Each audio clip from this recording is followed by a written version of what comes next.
Assalamualaikum warahmatullahi wabarakatuh. Selamat pagi anak-anak.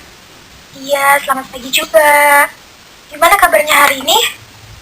Iya, baik. Kalau ibu bilang bagaimana kabarnya hari ini, kalian jawab, Alhamdulillah, luar biasa, Allahu Akbar. Oke, sekali lagi ya. Bagaimana kabarnya hari ini? Alhamdulillah, luar biasa, Allahu Akbar. Oke, sekarang sebelum belajar, mari kita membaca doa. Siapa nih yang mau mimpin doa?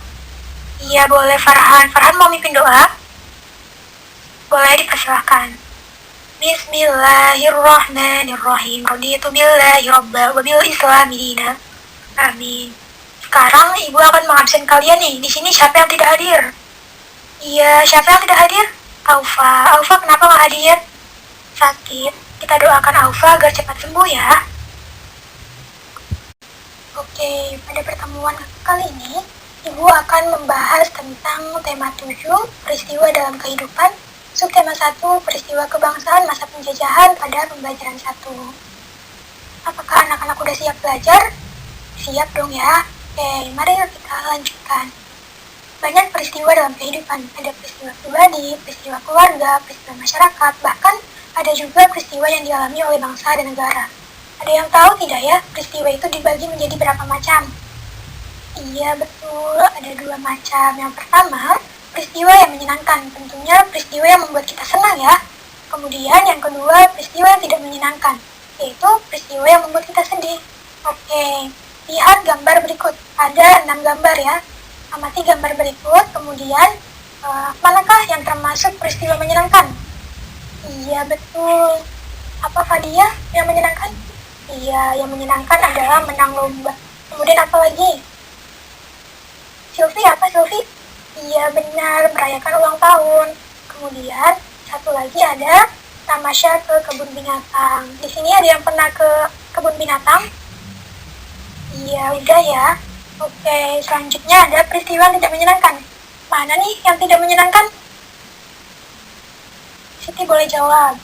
Iya benar, sakit ya. Sakit itu peristiwa yang tidak menyenangkan. Oleh karena itu kalian harus tetap jaga kesehatan agar bisa tetap sekolah dan tetap sehat. Oke, selanjutnya apa lagi? Iya betul, jatuh dari sepeda. Kemudian rumah kebanjiran ya, itu peristiwa yang tidak menyenangkan. Di sini siapa yang masih suka membuang sampah sembarangan? Iya, nggak boleh ya Fadia, nggak boleh buang sampah sembarangan, nanti menyebabkan banjir. Oke, selanjutnya. Amati 2 gambar tersebut. Menurut kalian itu gambar apa ya? Ada yang tahu? Iya betul, itu gambar cengkeh. Rempah-rempah begitu melimpah di bumi Indonesia. Melimpahnya rempah-rempah dapat meningkatkan kesejahteraan masyarakat Indonesia. Namun, rempah-rempah yang begitu melimpah juga membuat bangsa-bangsa di Eropa berusaha untuk menguasai perdagangannya. Ada yang tahu tidak ya mengapa bangsa Eropa berhasrat memonopoli perdagangan rempah-rempah? Iya, nggak apa-apa. Jadi, bangsa Eropa itu berhasrat memonopoli perdagangan rempah-rempah karena harga jual rempah-rempah di Eropa pada waktu itu sangat tinggi. Kemudian, apa ya hubungan rempah-rempah dan penjajahan di Indonesia? Ada yang tahu? Iya, boleh, Fadia. Hubungan rempah-rempah dan penjajahan di Indonesia itu jatuhnya Konstantinopel ke tangan bangsa Turki pada tahun 1453, menyebabkan bangsa Eropa mengalami kesulitan mendapatkan rempah-rempah. Oleh karena sekarang kalian sudah tahu ya. Sekarang ibu mau nanya ke Rizky. Rizky, mengapa bangsa Eropa berhasrat memonopoli perdagangan rempah-rempah? Iya, bangsa Eropa itu berhasrat memonopoli perdagangan rempah-rempah karena harga jual rempah-rempah di Eropa itu pada waktu itu sangat tinggi. Kemudian ibu mau nanya lagi nih, Rizky, kamu tahu tidak seberapa tinggikah nilai ekonomis rempah-rempah di mata bangsa Eropa? Iya, jadi harga rempah-rempah itu semahal emas ya. Masyarakat Eropa itu membutuhkan rempah-rempah untuk industri obat-obatan. Dengan orang-orang Eropa di Nusantara mula-mula disambut baik oleh bangsa Indonesia. Namun, ketika orang-orang Eropa itu berusaha menguasai Nusantara, mereka mendapat reaksi keras berupa perlawanan di berbagai daerah. Lalu, apa sebenarnya yang melatar belakangi bangsa-bangsa Eropa tersebut datang ke Indonesia dan akhirnya menjadi bangsa Indonesia? Ayo kita cari tahu faktor-faktor yang melatar belakangi kedatangan bangsa-bangsa Eropa ke Indonesia. Jadi, faktor-faktor mendorong penjajahan samudera antara lain ada 4 ya. Yang pertama itu ada gold, gospel, glory, dan perkembangan ilmu pengetahuan dan teknologi. Di sini siapa yang tahu apa yang dimaksud dengan gold atau keinginan mencari kekayaan? Belum ada yang tahu ya? Oke, nggak apa-apa. Jadi, gold itu adanya keinginan mencari kekayaan, di mana kekayaan itu adalah rempah-rempah. Rempah mereka sangat membutuhkan rempah-rempah untuk industri, obat-obatan, dan bumbu masak. Yang kedua, adanya keinginan menyebarkan agama atau biasa disebut dengan gospel. Selain mencari kekayaan dan tanah jajahan, bangsa Eropa juga membawa misi khusus. Apa tuh misi khususnya? Ya, misi khusus tersebut adalah menyebarkan agama ke penduduk daerah yang dikuasainya. Tugas mereka ini dianggap sebagai tugas suci yang harus dilaksanakan ke seluruh dunia dan dipelopori oleh bangsa Portugis. Kemudian, faktor yang ketiga yaitu adanya keinginan mencari kejayaan atau glory. Di Eropa, ada suatu anggapan bahwa apabila suatu negara mempunyai banyak tanah jajahan, negara tersebut termasuk negara yang jaya. Dengan adanya anggapan ini, negara-negara Eropa berlomba-lomba untuk mencari tanah jajahan sebanyak-banyaknya. Adanya perkembangan ilmu pengetahuan dan teknologi. Contohnya seperti dikembangkannya teknik pembuatan kapal yang dapat digunakan untuk mengarungi samudera luas. Kemudian ditemukannya mesin untuk persenjataan. Baik, sekarang kita menjawab pertanyaan nih tentang kedatangan bangsa barat. Yang bisa jawab boleh angkat tangan ya. Are you ready? Ready, oke. Pertanyaan pertama, siapa yang dimaksud dengan bangsa barat? Ada yang tahu? Ya, boleh Naura, apa? Iya, bangsa barat adalah bangsa yang berasal dari benua Eropa. Apa bangsa barat melakukan penjajahan samudera? Ada yang tahu? Oke, nggak apa-apa, dijawab oleh Ibu aja ya. Jadi, bangsa barat melakukan penjajahan samudera itu karena bangsa barat ingin mendapatkan rempah dari daerah asal dengan harga murah. Kemudian, apa sih faktor yang melatar belakangi bangsa barat melakukan penjajahan di Indonesia? Apa dia? Iya, adanya keinginan mencari kekayaan dan kejayaan serta keinginan menyebarkan agama. Oke, pertanyaan yang terakhir.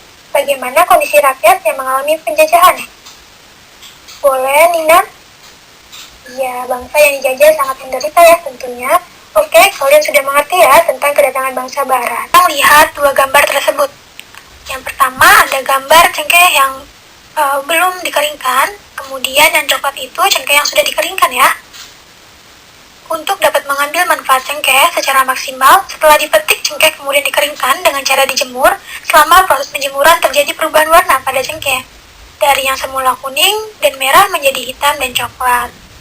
Pada proses pengeringan cengkeh terjadi perubahan benda yang disebabkan kalor atau panas. Nah, dari proses tersebut kita ketahui pengaruh kalor atau energi panas pada benda. Pernahkah kalian mengamati benda-benda yang ada di sekitarmu? Iya, pasti pernah dong ya. Kemudian, apakah kalian tahu cara membedakannya?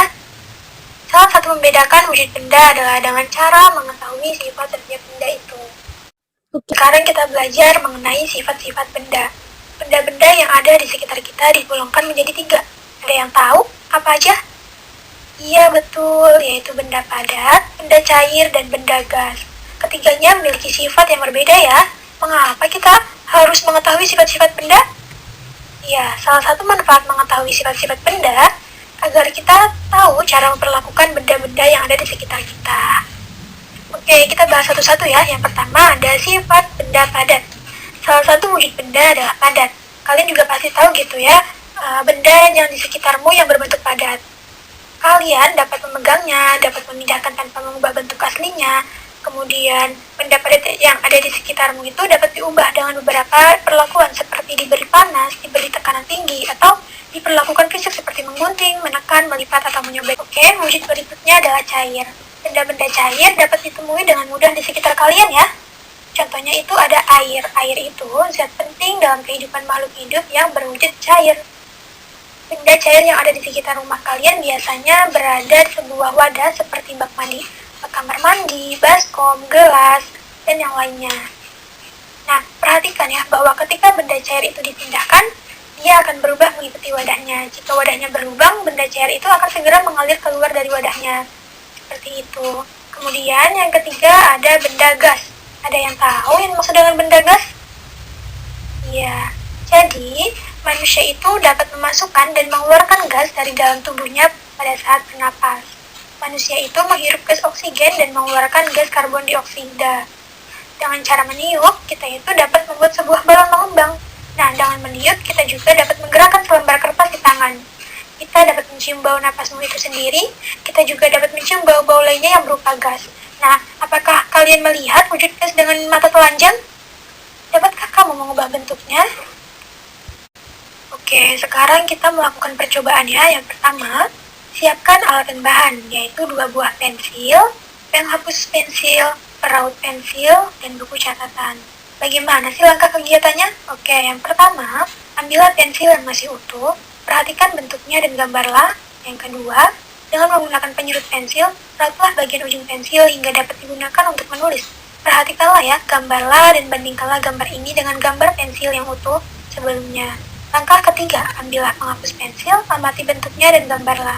Dan langkah yang terakhir, gosokkan penghapus tersebut ke permukaan meja yang rata dan halus selama beberapa saat.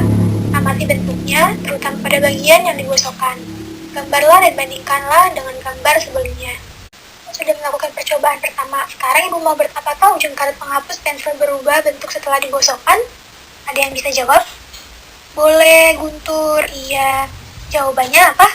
Ya, ujung karet penghapus setelah dipakai akan berubah. Betul. Selanjutnya, apa sih kesimpulan dari percobaan pertama? Ada yang tahu?